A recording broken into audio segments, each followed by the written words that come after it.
welcome in to the DNVR Rockies podcast brought to you by DraftKings Sportsbook. Download the DraftKings Sportsbook app now using promo code DNVR.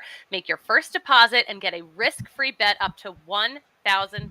That's promo code DNVR only at DraftKings Sportsbook. I am Susie Hunter. I've got our trade deadline acquisition, Brendan Vogt. That's a good air horn. That was good. That was good. What else is good, my friend? How you doing today? I'm great, Susie. Happy to be back on the pod with you, kicking it. Nugget stuff, a little boring right now. They're deep in the off season, like the nothing's happening season. Very much a different speed here on deadline day. Happy to chop it up with you. Yeah, there is a lot going on, but we have a really fun show. So we're gonna break down the game that happened last night, or rather Monday night in San Diego. We are recording this ahead of the scheduled doubleheader in San Diego. Patrick will not be joining us because of that, because he is very busy. There's so much going on there. But we're also going to talk about the blockbuster Juan Soto trade that has just happened really very recently as to when we're recording this. And we're also going to get into some astrology with Megan Angley. We're going to break all of that down. We have an interview with Liam Hendricks. Sweet. And we have an interview with Sam Levitt. He is the voice of Padres pre and post game. I talked to him after the Hader deal, before the Soto deal. So if it sounds a little weird, that's why. Brendan, shall we get into it? Let's do it, Susie. So, yeah, Rockies lost Monday night. It was a 4-1 loss to the Padres. Padres had that early 3-0 cushion. Clevenger had a sharp start. Profar homered for the Padres off of the second pitch from Antonio Senzatella. Senzatella allowed 3 runs and 5 hits in 6 innings. He struck out 5. He walked 3. But I feel like the even more interesting story is that yesterday we found out that Chris Bryant is back on the IL for the 3rd time this season. Brendan, how are you feeling about that? At least it's not the back, right? I know you're so sick of talking about that. Yeah, I'm glad it's not that, but I think everyone knows that this is bad and people came here to enjoy the show. So I don't want to just do doom and gloom, but it's bad, Susie. It's bad. I appreciated the aggressiveness in going out and trying to sign a big bat, a player that wants to be here. With all the star players that were not retained, going out and spending the money on a guy who is admittedly quite talented, but also has injury trouble, it's a gamble. And we're seeing the other side of that sword really coming down right now. And it's tough. I don't know how much this is going to get better. He's going to get older throughout the length of this contract. These are the types of injuries that linger. I don't want to pencil it in. I'm, of course, fingers crossed that it turns around for him. Not just for the Rockies, wood right now. Knock on wood. But for him, I think who's a talented player and by all accounts a good dude. This is a tough kind of roadblock in what's been a career that started so brilliantly and has maybe been tougher than he anticipated. So you hate to see it for Chris. You hate to see it for the Rockies. It is also kind of a dull moment, though. I mean, you go out and you hand that money to a guy who may get hurt, and now he gets hurt. What can you do but throw your hands in the air? Yeah, I mean, I personally am shocked at just how long he has spent on the IL so far this season. So he missed 18 days between April 26th and May 20th with that back soreness, and then 32 games from May 23rd to June 26th with a lower back strain. So now this plantar fasciitis, sometimes it's not that bad. Sometimes it really can linger. So, we just got to hope for the best. But those related transactions, we know that there's quite a hefty taxi squad that was with the Rockies in San Diego, as we know from Patrick Lyons, who is in the field on that. But Ty Block, left-handed pitcher, and infielder Elahiris Montero are up from Albuquerque. And then Jordan Sheffield and Alan Trejo were optioned back to AAA after Monday night's game. So a lot going on in San Diego, but I don't think the Rockies series is the most interesting thing happening in San Diego today, because there's big Juan Soto news. I'm sure. Padres fans probably don't even know the score from last night, but they feel like winners. Padres fans have no idea who's playing tonight, because they are apparently getting Juan Soto, the belle of the ball in this trade deadline. And more big news with that too. There was so much talk earlier today about how Eric Hosmer, was supposed to be involved in that trade, but Washington is on his do not trade list. So it's just been crazy. Brendan, what are your thoughts on all of the Juan Soto stuff happening? Not surprised. Figured it would be San Diego. I certainly prefer San Diego to LA or San Francisco. Not so much to the team that I root for, but that's so it goes. I really appreciate this from the Padres. We've talked about this a lot in my recent appearances on this little show. Yes. But I really baseball's in a weird place where it's like actually trying to be good is like the third priority for half the league. And so the Padres, for however cool San Diego is, this is not a big market. This is not big market strikes again. Now it's an appealing city, a city with appeal to star players and all of that. Of course, we're talking about a trade here. But this was an owner who just said, look, we want to go for it. We think we're close. We've drafted well. We've acquired talent. Let's turn it into a true, not blue chipper, but all-star. A guy who can change the trajectory of this seasons to come. It is very easy right now as an owner or a GM to just continue to kick the can down the road. But San Diego is going for it. Need to see more of that in baseball. And you don't have to be San Diego to do this. This is what happens when you draft well, you trade well, and you're willing to be aggressive at the right time. So I hate this for so many reasons, for my personal agendas, Susie. But for baseball, I think it's a good result. You know what, Brendan? This show is not about the vote personal agenda. It's about the Rockies agenda. Yeah, and which we're not includes the talking about Rockies that. for me. This stinks, but I think for baseball, it's a better result than just the rich getting richer, Yeah, for sure. Logan did send his condolences to you because I guess he thought Juan Soto was going to be a Cardinal. You know what? We did our predictions yesterday. I kind of thought the Dodgers would kind of scoop him up like they do with everyone else they You know what? I don't think like. Rockies fans have to apologize to Cardinals fans for anything right now, but I appreciate you, Logan. I really do. Yeah, doing too much. Do we think we'll see Juan Soto in San Diego for the second game today? Thank you, Joey Hendricks, for hopping in and asking that question. He was in Washington last night. I would be shocked to see him in San Diego later on today. Later on this series, different story. Sure. But later on today, I'm not sure. But then again, we got a long day of baseball, and we haven't even started the first game yet as we're recording this podcast. Yeah, I guess it's possible. Baseball's a weird game. I can't imagine playing the day of, but I guess he could. I mean, he doesn't have to learn everything about the organization to hop on in there and take some hacks. So we'll see. That's true. That's true. Although, I'm like, yeah, he could just hop off a plane and go play a game. Meanwhile, I just hopped off a plane, and just seeing that Eric Hosmer was the most important man in baseball when I got off the plane, that's totally threw off my day. Like before this, I was like, I'm frazzled. I'm overwhelmed. Like I do not know what to make of all of this right now. Wait, so you're in Philly right now, right? I'm in Philly right now. Yeah, I'm at my sister's house. Set up my mobile studio in Philly. So yeah, we are spanning multiple time zones in this show today. Yeah, that's awesome. I'm happy for you. That hometown injection of life and energy is it's important to go and get that. So even though I hate your city, I'm happy for you. Wow. Okay, Yep. so you're only saying that to my face right now because you are not right in front of me. You would not have said this if we were in studio. Oh, and Allie, we've got another Philly girl. That's actually why I said it. Get just him. because I knew half the Are you show. trying to say Jersey is better? No, but I am talking shit. So Okay, just want to make sure that it's Philly or Jersey. That's the conversation right now.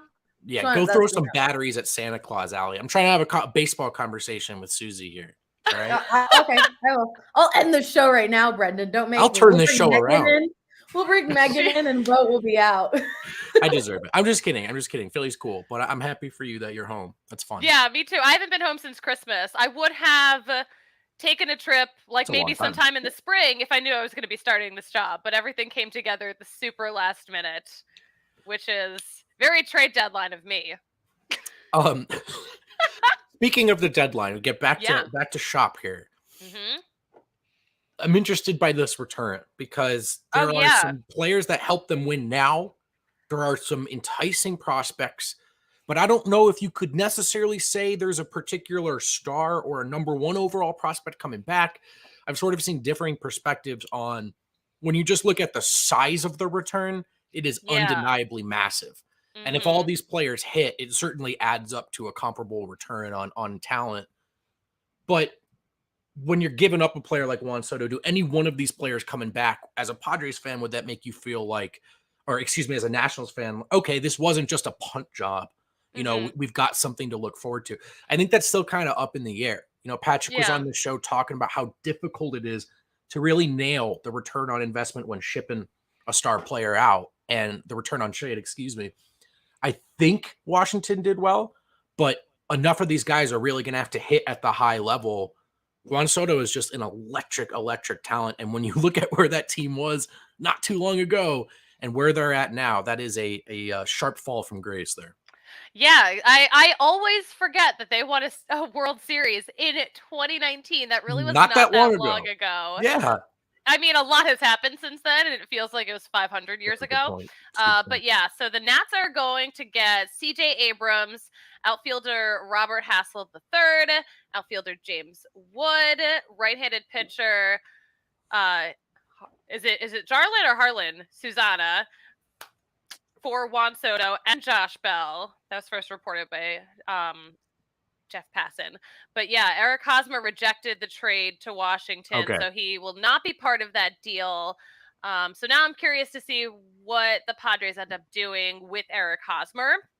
But that's not our problem because I this don't is know a if this Rocky is show. a fact or a theory from Joey. I'll check the internet. Yeah. It is hilarious. You're right. The last time Eric Hosmer was this relevant was 10 years ago. But it was I know Padres fans too were really hoping he'd be a part of that deal. Some of them, alas. You know what I will say, from what I see on Twitter, or at least the very vocal people from Padres Twitter, want to see Eric Hosmer just out of their ready. realm. They're ready. At least that's what I see. Those are the squeaky wheel gets the oil. We noticed the louder people. Okay. So yeah, curious to see what happens. Means? Also, I don't know. I think I don't know what anything means. I think you made that up. Made that up. But I'm pretty sure, on a personal note, Eric Hosmer and his wife Casey are building. It looks like they're building a big house in San Diego. So I'm sure that on a personal level, that seems very chaotic. Yeah, I would imagine.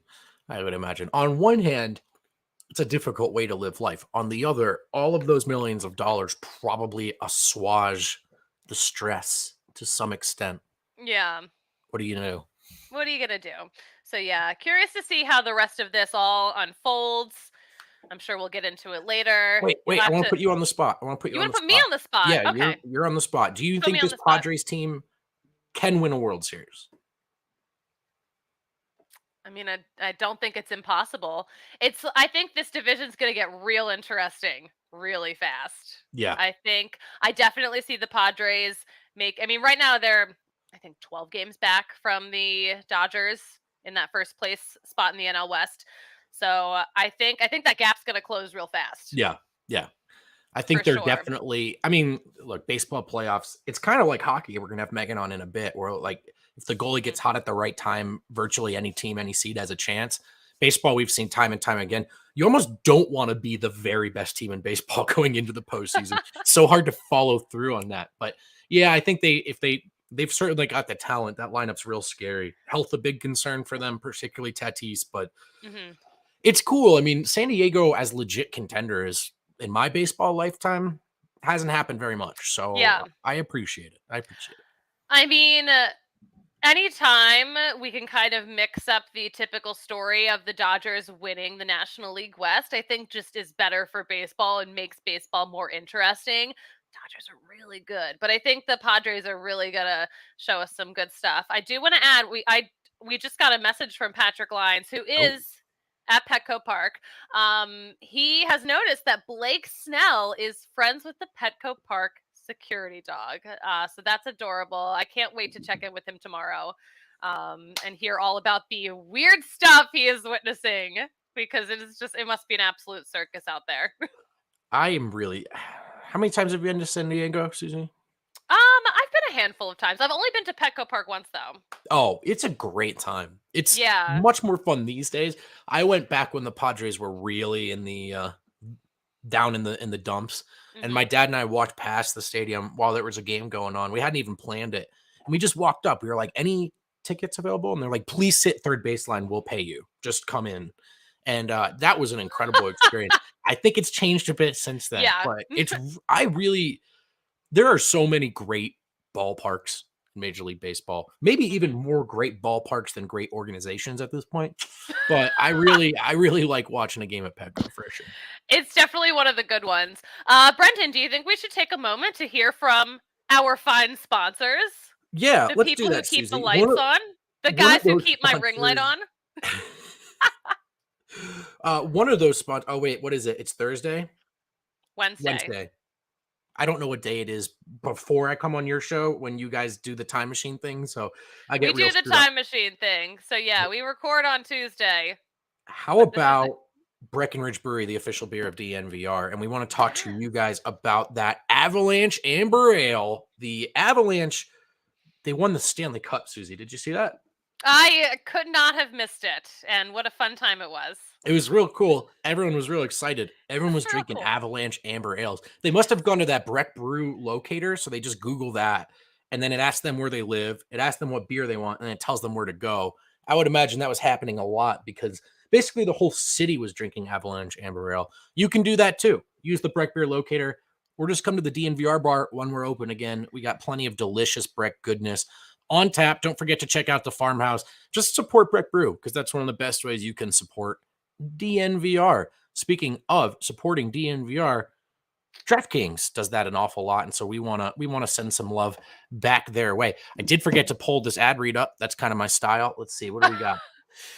Get in on the hottest sports action for your shot at cold hard cash, Susie, There with we DraftKings go. Sportsbook. Bet on your favorite sports all summer long and gear up for football season. Right now, new customers can get a risk-free bet of up to $1,000. Just make your first bet up to $1,000. If it doesn't hit, you'll get another shot at that big win. Plus, with same-game parlays, spreads, money lines, over-under, and props, there are so many ways to play, so many ways to win at DraftKings Sportsbook. It's safe, secure, reliable. Deposit and withdraw that cash whenever you want because it's yours, and that's the point. Download DraftKings Sportsbook app right now. Use promo code DNVR. Must be 21 or older. Colorado only. New customers only. Minimum $5 deposit. Risk-free bet paid out in the form of non-withdrawable free bet token. Max $1,000. Restrictions apply. See DraftKings.com/sportsbook for details. Gambling problem? Call 1-800-522-4700. You've got like auctioneer speed when you do those disclaimers. I respect the game. Have you ever heard Arcade do it? It's terrifying. He doesn't need the copy. He just does it off the top of his head. It's really creepy. I wonder if he says those in his sleep. We'll have to ask Ali Monroy when the show's over. If only we had a resource. Yeah, I bet he does. He probably just makes puns and transitions into ad reads. Oh, hey, Ali. Hi. No, he does those. He had to do it in 20 seconds, that whole thing. Usually, like for a normal person, I think it takes 45 seconds to read the whole thing. He had to say it in 20 seconds for a video, and it was a little terrifying. I was like, that sounds like a robot. Why is it coming from your mouth? So, who is this man? Yeah, I was like, I don't like that. I don't like it. All right. So we are going to transition now into some astrology talk because that is what we do when Patrick Lyons is not here to supervise me. But we have Megan Angley of the Avs beat, but also of the DNVR astrology beat joining us. Hello, Megan. How are you doing? It's been too long since we've done this segment. I know. We need to do more of it because I'm realizing now that more and more Major League Baseball players are into astrology. And I think one of the better known ones is Liam Hendricks of the White Sox. So when they were in town, I got a chance to talk with him. I'm going to play you some of this interview. We're all going to listen to it together. Fascinating stuff. And I loved it talking to him. I'm so grateful that he chatted. But let's roll that audio. Okay, so I know that you're into crystals. Yes. You're into tarot. Yep. Are you into astrology too?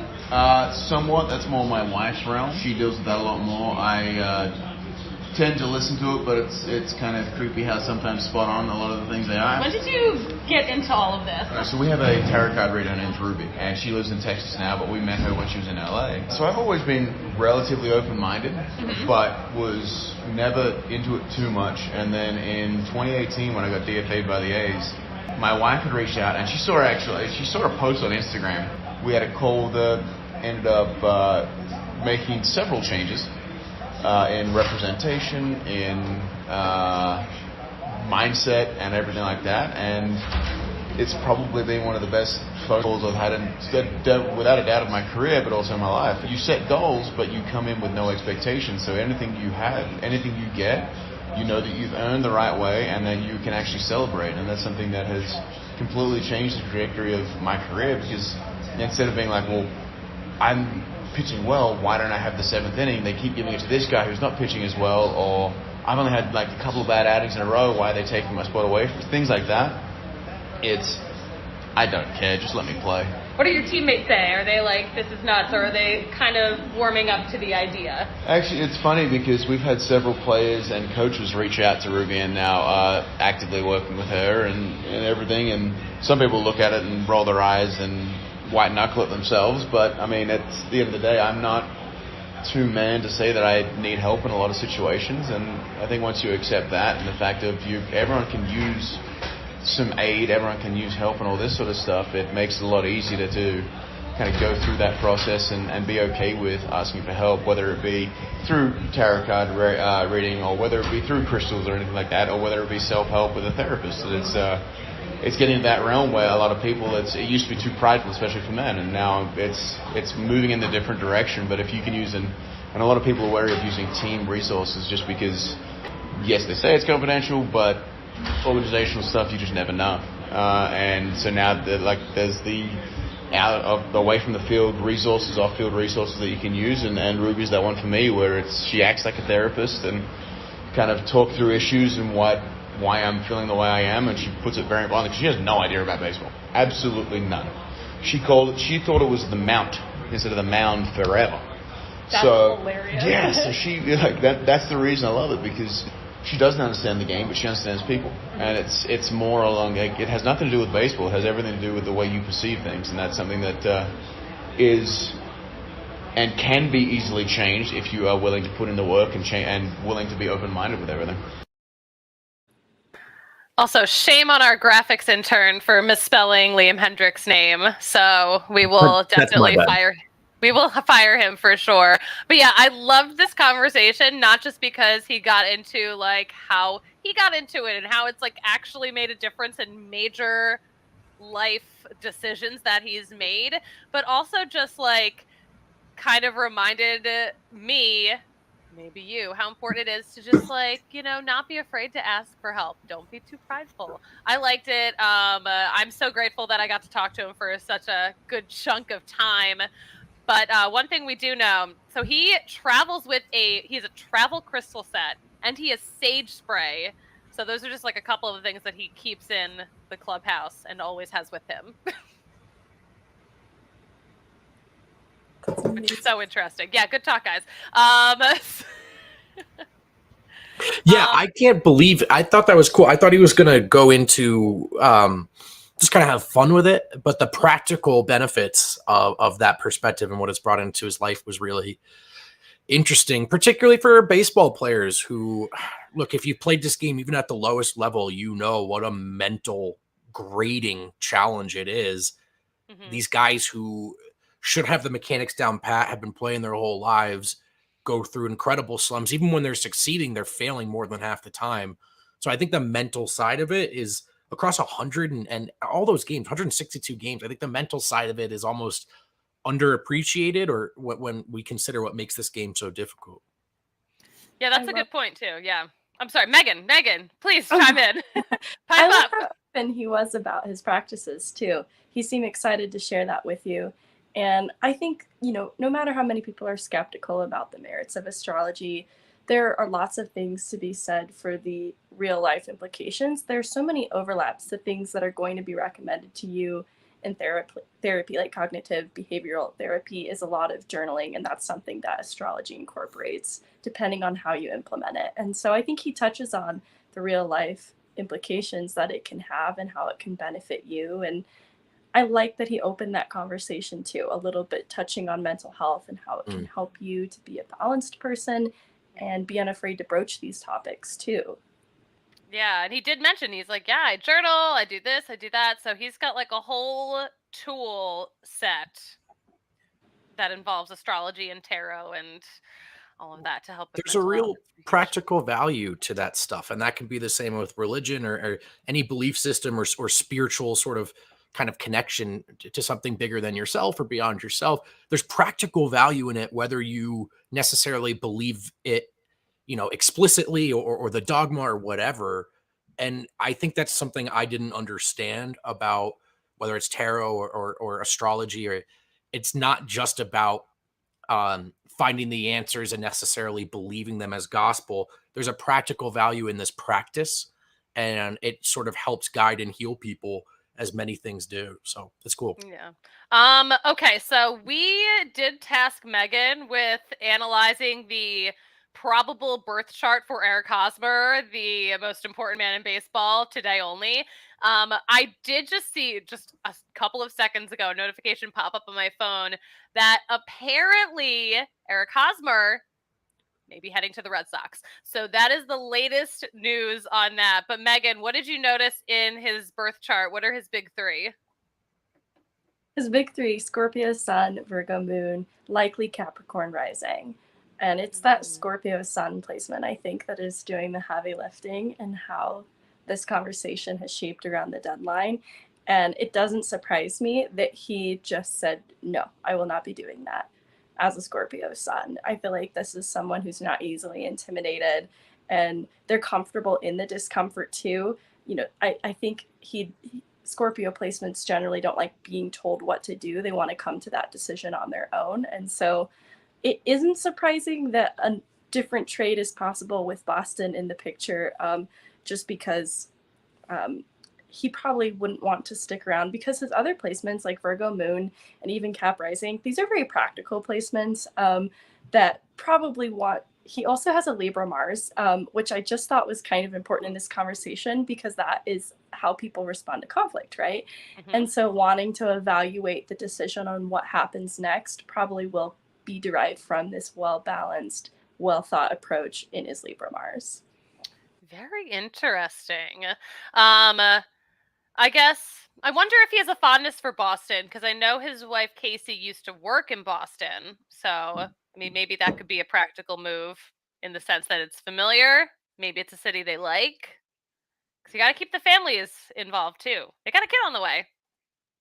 That's hugely important. Yeah, for sure. Like to lean into providing security for their family. So that would be so Cap rising of him. That would be so Cap rising of him, right, Brendan? Yeah, I have no idea what you guys are saying. I have no clue.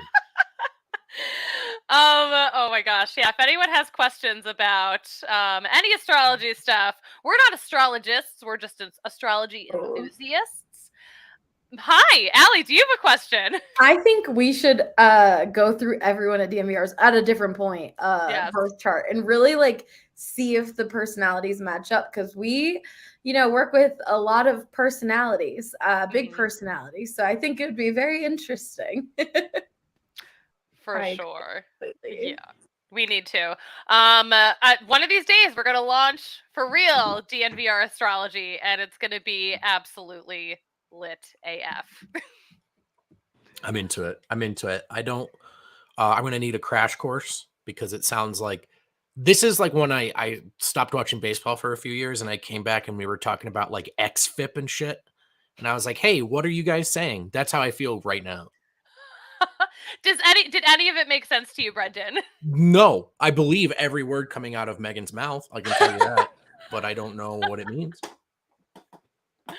Also, shout out to James, who wishes Allie a happy birthday. How nice of him. Wow, another birthday for Allie. What a lucky gal. She's the John Elway of DNVR. It's going to be really hard for you guys to do my birth chart when my birthday is every day. Every single day. When is That's your gonna actual be birthday? really challenging for you guys. I'm excited to see how you tackle that. Allie, what's your actual big three? I don't know. I'm June 6th. I haven't looked at my big three because I was born at some point at 4 p.m., but I don't have the exact time. And my friend was like, well, we need the exact time. So I haven't done any of it. I think if we have like an approximate, we can probably figure it out. But that'll be for another episode for Yes, sure. I'm excited. Yes. As all of you know, I'm a Sag Sun. I'm a Scorpio rising and a Gemini moon. And an Aries Mars, which I think is really significant. Did any of what I said about his Scorpio sun resonate? I feel like you could speak to Scorpio placements a lot better. You know what? My take on Scorpios has always been they're so misunderstood, and I feel like I misunderstand myself all the time. So I feel like it's my blind spot. But that being said, I mean, I do definitely relate to, listen, I don't want to do that, and I'm not going to do that. Just like really leaning into, doing the things that I think are best, regardless of what other people have to say. That's how I live my life, and it seems like that is how he is living his. I love that. Yeah. Relentlessly myself is like all I can do. Yeah, I don't think that's not really a switch for Susie. There's no option. Yeah. There's no option. There's Exactly. one Yeah. So speed and maybe it's Susie. maybe I am a little more Scorpio rising than I realized. That Sag sun is doing heavy lifting too. They're some of the funniest placements I know. Oh I my love gosh. Sagittarius. You've got a Sag placement, right? I have a Sag moon. Yes. What does that? What does it mean? Okay, I was Meg- born on May 10th, 1993 at like 11 p.m. What does that mean? You're a Taurus. That I knew. What does that Yes. mean though? You know what? So let's look at some Tauruses that we know. Well, Kale is a Taurus. Super producer Kale. Kyle Freeland is a Taurus. Friend. Yes. Big That's my Taurus guy. energy. So yeah, very intense. I feel like Tauruses are always very good at their jobs and very focused on being good at their jobs. I feel like that is a priority. Thanks, Susie. Oh, you know what? Marissa, our social media manager. She is she a a Taurus. Taurus? And so is her husband. Taurus gang, let's go. Me, Oh. Kale, Marissa, and the hubby. We're going out for a drink. Shout out Christian. And invite Kyle Freeland. Kyle Freeland. Right. I don't think he'll come, but I will invite him. Nice. Love it. Love it, love it, love it. Megan, thank you so much for joining us today to talk a little Absolutely. astrology and break all of this down. We appreciate it. And yeah, we're going to do more of this. We need to do more of this because I love these conversations. That's amazing. Oh, do we have oh, Rocky's a Pisces. You've got a Let's go. request. I bet you this can become a thing. Literally, people asking like, "Okay, what about me? Do my part." Do mine. We do have Oh, a I like- question here for Megan if you want to. Yeah, let's have Megan take a question. I do like this question. I'm trying to think. Just the Curious best if all Megan around. thinks that any Avs players could be successful with the Rockies, or if Susie thinks any Rockies could be successful with the Avs. I feel like hockey and baseball are very different body types. I just feel like they're very different muscle groups. Kyle Freeland looks like he could play hockey. That might just be because he's from Colorado. I don't really know. I don't really know. I know. I feel like we need to think like who on the Rockies has like the thickest, like the meatiest thighs. Like I feel could like you just need that to be on skates like that. Could among the Rockies catching, could any be a goaltender? I could see maybe some of these positions. Oh, you know what? Diaz. crossing over. Elias Diaz is a tank. I bet he could. There we go. He could. He's got the strength. He could do it. Because otherwise, you're right. It's kind of difficult. Like it's a blend of these targeted muscle groups, but also lean, and so it has to be a little bit of both. But I could see Nathan MacKinnon being a good Rockies baseball player just because of his commitment as an athlete. He goes full send in everything that he does for hockey. So I could see him being really competitive as a baseball player. And what's his sign? McKinnon, I think, is a Virgo, if I'm remembering correctly. Okay. I'm pretty sure he is. That makes sense. That makes sense. That's so funny. That That was a very interesting question, James. Thank you for giving us That's stuff a to think great on. All right, Megan, thank you so much for hopping in here and chatting astrology. I appreciate it. Enjoy the rest of your day. Make sure you watch this doubleheader, okay? Absolutely. You guys take care. Bye. All right, now, Brenda Vogt, Yo. we've got an interview with a Padres insider. Well, with the Padres pre and post game host Sam Levitt. We spoke yesterday, and he gets into what to expect from this series, what to expect from the Padres this season. So we're gonna play that for you guys. Allie, let it rip. Joined now by Sam Levitt, the voice of Padres pre and post game. Sam, how are you doing? Susie Hunter, it is great to speak with you. I'm doing well in the midst of a very nice baseball season, and I'm good. Everything's good. Things are getting a little bit crazy though here at the trade deadline, and especially like in the last a few minutes here. So it's getting interesting. Yeah, full disclaimer. So we're recording this Monday morning. So if anything sounds a little weird, it's because we recorded it maybe before a lot of action happened, but we're recording this right after you guys got someone big. What is happening down in San Diego? Yeah, I mean, look, I'm reacting to it in real time, like everybody else is reacting to it. And I guess now that we've kind of revealed that we are recording this on Monday morning, yeah, I mean, within the last 20 minutes before we came on, the Josh Hader news came out that the Brewers are trading Hader to the Padres, Taylor Rogers, Dinelson Lamet, Estuary Ruiz, who's a young player who just came up to the big league roster for the first time, going back to Milwaukee. I suppose, Susie, my first reaction is it's a great move for the Padres. They've been searching for the last month or so. And really, if you want to be honest about it, really going back to spring training for a closer. And they made the move to get Taylor Rogers on opening day from Minnesota. And Rogers became that closer. But it was a real open question in spring training who would close games for this team. So they have no doubt now went and acquired. The interview right now. That's like, I mean, Josh Hader's been one of the best 2-3 closers in baseball for a while now. So it's very significant. It fortifies that bullpen in a big way. I'm hard pressed, not to believe that the Padres are done, or hard pressed to believe. Let me rephrase. Yeah. I would expect that the Padres aren't done, right? We know their two big needs were offense, a bat. Could that be a Juan Soto? Maybe. We're going to find out. Everybody's waiting to see if that's something that's realistically going to happen with the Padres or another team. And the bullpen as well, fortifying that bullpen. And certainly I think this Hader move does that. Now, in fairness, Taylor Rogers had been really good the first 2.5 months of the season. It's been quite a bit rougher as of late.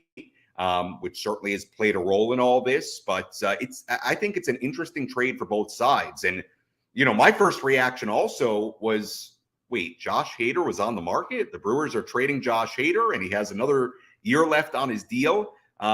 It's pretty interesting in a number of different respects, but for the Padres, you got your closer. And for them, I think that's really all that matters right now.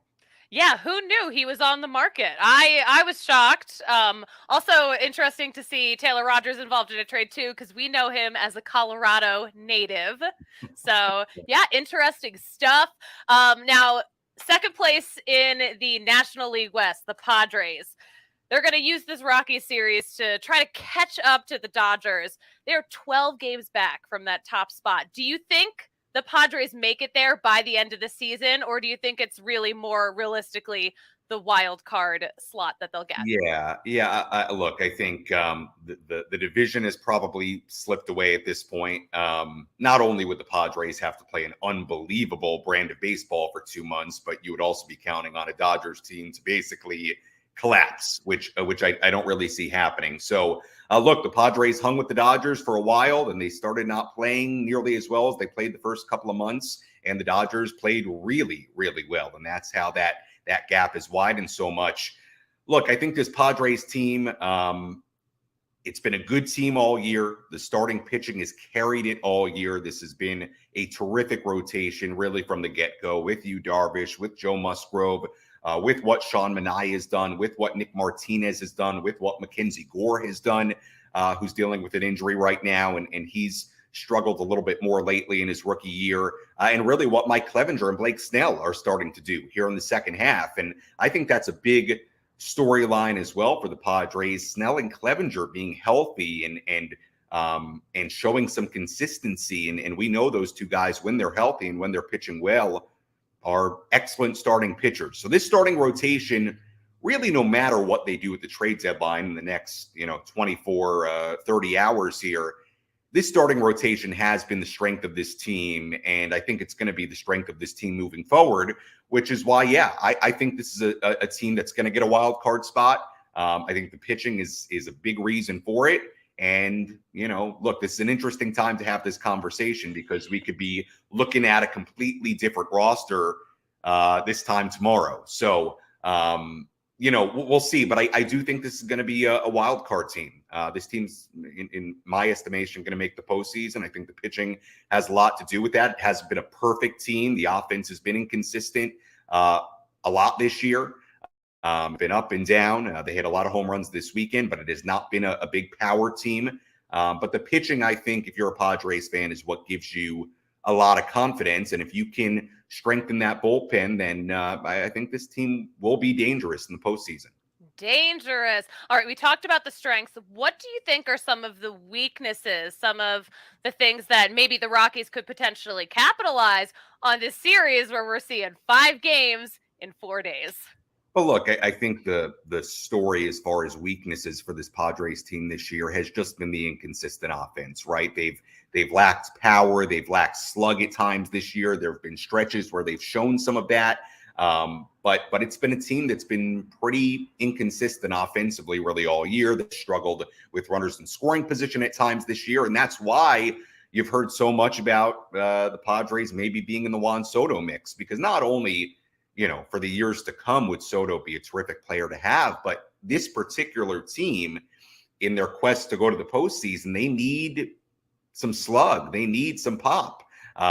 It's been an inconsistent offense. So that continues to be one of the struggles for this team. The bullpen, for the most part, has been pretty good this year. It's been a little bit rockier as of late. Taylor Rogers, again, you go back to him. I mean, he was automatic nearly the first 2 months. And that'll kind of get lost in the shuffle here because now he's been traded and he struggled over the last month or so. But Taylor Rogers was really, really good for a while. So there's been stretches where the bullpen has been really good. They were great yesterday, 9 up, 9 down, with Luis Garcia closing the game. And but there have been some rougher stretches as well. So I think those two areas for the Padres, as we go on, and certainly things are changing kind of minute by minute here at the trade deadline. But the inconsistent offense and the bullpen, those are the two areas that have been issues at various times this year for this team. Yeah, for sure.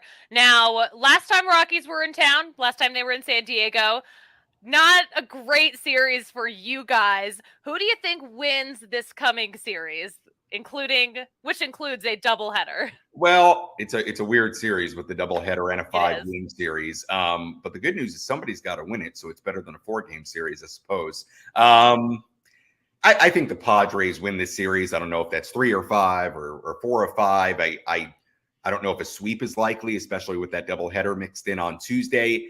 But look, the Padres have been a good, solid team all year. Not without their flaws, but they've been a team in playoff position really all year. I know the Rockies have struggled. They've certainly given the Padres trouble in the past and given them trouble at times this year as well. But I suppose I'll say the Padres take 3 or 4 or 5. Okay. I'll go with the records. I mean, but hey, it's baseball, right? I mean, the Padres went to Detroit last week, a team that came into that series 20 games below 500, and the Padres lost 2 or 3, right? So that's the beauty of baseball. Yes. Every day is a little bit different. Baseball is just insane. It is for crazy people like you and I. Yeah, anything can happen. I'm curious to see how the series turns out, but I also want to know, how are you enjoying this new role? How are you enjoying the transition from AA Amarillo, a place that I genuinely enjoy, now you're in a much bigger market and a much bigger role. That's right. The highlight of my season last year was Susie Hunter's visit to Amarillo, Texas. Yes. I mean, that was the highlight of my year. Look, it's been really good. It's been a really wonderful transition, a hard transition in different ways. I love my time in the minors. I love being in Amarillo and everything that place meant to me. But it's been really cool. It's also been challenging. It's a and Susie, you've been around minor league baseball a lot in your career, and now being at a major league ballpark, it's quite a different thing. It really is. It is. Can confirm. Yeah, and what I mean by that is it's just the whole experience is different. In the minor leagues, I'm basically the one broadcaster, and you're on the bus with the guys, and I'm getting out of the gas stations and getting our 11 p.m. dinner during a 12-hour bus ride. It's just a little bit of a different experience. And, I think working at the major league level, there are a lot of different moving parts. There are a lot of different reporters around. There are a lot of different broadcasters around. There's so much more going on. And, it's just it's different in good ways and interesting ways as well. But it's been a wonderful experience so far. I'll tell you what, I mean, this community, this city, they love this team. I mean, if you go to Petco Park, the place is nearly sold out almost every night. The ballpark's beautiful, and this has been a super fun team to follow. There's a lot of excitement when you got guys like Manny Machado and Fernando Tatis Jr., who hasn't played this year, but it sounds like he's going to be on his way back here pretty soon. It's pretty exciting. It is. And it's been a wonderful experience so far, and I've had to get my feet wet and learn some different things and, kind of work out some different broadcast muscles with my job now. But it's been a wonderful and great experience so far. And again, the fans have been awesome. Like, that's what has stood out to me. The fans are just tremendous here, and the way they're invested in the team, the way they pay attention to what I do and what we do on the broadcast side, and getting the opportunity to work with Jesse Agler and Tony Gwynn Jr. and Don and Mud and Bob Scanlon and Annie, and the list goes on and on. It's been a wonderful experience so far, but also a very different experience. There's a lot of differences, all good. But there's a learning curve there, I think, for somebody that worked, 7-8 years in the minor leagues. Yeah, for sure. I get it. Now, wait, when you were in Amarillo, at one point, were they a Padres affiliate? They were. So 2019, when the Sod Poodle started, Hodgetown. Hodgetown, baby. Hodgetown. Yes. Downtown AMA. So the Sod Poodles were the Padres affiliate when we started in 2019. Same thing in 2020. Obviously, 2020, the season didn't happen. And then when all the reshuffling happened in the minor leagues before last season, it switched from the Padres to the Diamondbacks. So now the Padres went back to AA San Antonio, and now the Diamondbacks are in Amarillo as their AA affiliate. But, look, it was a big benefit for sure to have my time in the Padres organization in 2019 and 2020. Because I just knew a lot of people around the organization already, both from the baseball side, but on the front office side, maybe even more importantly, and quite frankly, it certainly, gave me an advantage when it came to interviewing for this job and things like that. I mean, all that stuff was really important to a lot of people. So it's benefited me a lot. I think the job, getting here, getting familiar with the team and following the team and kind of knowing some of the history and some of the younger players that have come up. Had I not had that experience of following the Padres in 19 and 20, I actually think this job would be quite a bit more challenging when you first get here, because that's, and I know you follow the Rockies for a long time. I know they've been your major league team. They were my minor league team too in Hartford. So we have very parallel journeys here. Right.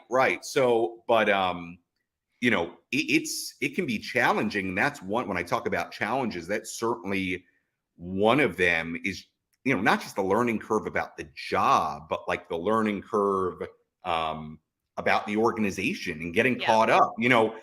Last year, 2021, I had my own Amarillo Sod Poodle season to worry about. I was, admittedly, I wasn't locked into what the San Diego Padres did last year. How could you?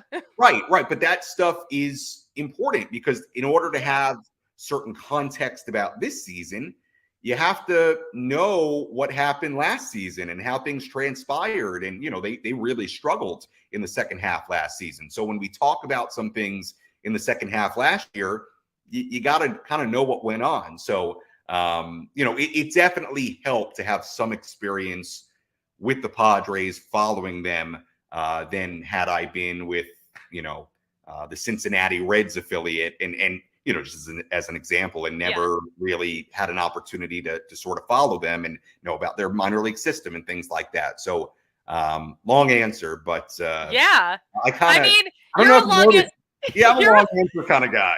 You are a long answer guy. I mean, that's why you work in radio. You could talk forever and ever and ever. Sometimes I take calls now on my post game show on the Padres radio network, and sometimes I catch myself because somebody will ask me a question, and like I listen back. It's like I went on for like 3 minutes and like went around the question 5 times. Came back to the answer sort of, but I got to get better at that. I got to get more succinct. All right. I'm going to ask you one quick question. One more. Is there one guy from your Amarillo parentheses Padres affiliate days that you missed the most that you now get to see in San Diego? It's interesting. It's an interesting question because really, because I'm making you pick favorites. Well, no, not even that. But there would only be one option, I believe, now, and it would be Mackenzie Gore because the team we had in 2019 in Amarillo, a lot of those players got traded away. A lot of the starting lineup got traded away in some of the deals that AJ Preller's made. So. There are some players still at AAA El Paso that were on that 2019 Amarillo team, but I'm trying to think. Gore is one. Matthew Batten, who came up a few weeks ago from AAA, he was on the Sod Poodles opening day roster, but he only played like 2 games with Amarillo before going to AAA the rest of the year in 2019. So those are now Michel Baez, Adrian Morjon. So the list goes on and on and on. I'm not going to pick a favorite, but my point is that it's there's not as much crossover as you would think because of the trades that were made and some of the guys that are still at AAA. So it really, in reality, aside from a few guys, it's not the kind of situation where like I walked in the clubhouse and there were 15 former Amarillo Sod Poodles there, just because of the trades and the way things have played out from that 2019 Texas League Championship winning Sod Poodles team. A magical season in 2019. You guys did have a magical season down there. That looked like a lot of fun. We did. So can I ask you a question, Susie? You want to? Yeah, you can ask me a question. Yes, I'm turning the tables. Whoa. All right. So would you say that the Amarillo Sod Poodles are your second favorite minor league team after the Yard Goats? Are the Yard Goats still number 1? Oh, the Yard Goats, not only are the Yard Goats my favorite minor league team, they're my favorite team, like, in general, forever and ever. I think Amarillo's got to be my number 2, though. I know some Reading Fightin' Phils people might be upset, but I don't think they're listening to my Rockies podcast, so I can say whatever I want. I love the Sod Poodles. Great organization, so many great people. Such a great ballpark, too. Hodgetown is awesome. It's no Dunkin' Donuts Park, but it's good stuff. It's a good place. It's a very good place. So shout out to Amarillo. Shout out to Hodgetown for all the all the Sod Poodles fans tuned in. There might be some Sod Poodles fans tuned in. I hope so. Sam, thank you so much for joining us. Tell us where we can follow you on social media, because I know you're big on that too. Yes, sir. Sammy Lev, SAMMYLEV. Same thing on Instagram, TikTok, Sammy Levitt. So just add the ITT to the Sammy Lev. And that's it. All right. Yeah. Thank you, Sam, so much. It's so funny the way he described how long-winded he is. I was like, you kind of remind me of Patrick sometimes because he's also a long answer guy. So we reached that quota. I just did. I was on the radio this morning. It was a 20-minute hit. I think I let him ask me 3 questions. So I can't. I'm in the same boat. What can I say? I've got a lot to say, Susie. Yo, you have a lot to say about maybe some sponsors, right? That's right. Yeah. Before we get out of here, the best way to end a show is with an ad read. Green Mountain Dental Group. They're a longtime partner. We have a lot of longtime listeners who have made that switch over full time permanently. Go see your dentist. It's an alarmingly easy thing to forget about. Not surprisingly important thing though. And once you go, you'll realize you should not have been putting it off. If you have, check out Green Mountain Dental Group. Free Sonicare toothbrush when you get an x-ray cleaning and exam. So if you're due for one, get it done with our friends at Green Mountain Dental Group. And finally, we're going to close the show talking about pizza, but not just any pizza, Susie. We're talking about sexy pizza. What is sexy pizza? To me, that's every pizza. But no, this is a brand name. So with 13 years in the Denver community, Sexy Pizza is as local as it gets. Hand toss, deck oven pizza, made from scratch each morning. Or you can choose your own adventure with their wide range of toppings, or try one of their signature philanthro pies. Every portion of a sale from those 5 specialty pies is donated to a range of nonprofits right here in Colorado. Check out any of their 4 Denver locations: Cap Hill, Old South Pearl, Jefferson Park, and Park Hill. Oh, there's also a new location in Trinidad that just opened. Don't just eat pizza, eat sexy pizza. I love it. Sounds good. Brendan, Susie. even more stuff has happened. It's so funny. I want to mention one thing before we get off this show, Okay. because Sam mentioned, he's like, oh, I'm sure, lots of changes will happen minute by minute. And one of those changes while we were airing that interview, it looks like Joey Gallo maybe going to the Dodgers. So Cool. Dodgers got another player. I will take Well solace in said. Joey Gallo having a bad season and Yankees fans not wanting him on their team. But we know what's going to happen. He's going to go to the Dodgers. He's going to rake, and the rich get richer. Another day on planet Earth, Susie. Ugh. This got really negative. We're going to end on a positive note. So tomorrow we'll be back. Patrick will be back with us for a little bit at least. So we'll get some updates on what is happening on the ground floor down there in San Diego. And I'm sure a lot more transactions will happen between now and tomorrow. So we will talk to you tomorrow. I am at the Susie Hunter on all platforms. I am at Brendan Vogt on just one platform, Twitter. Sounds good. And you know what they say about podcast closing lines? I still haven't figured mine out. So we'll talk to you tomorrow.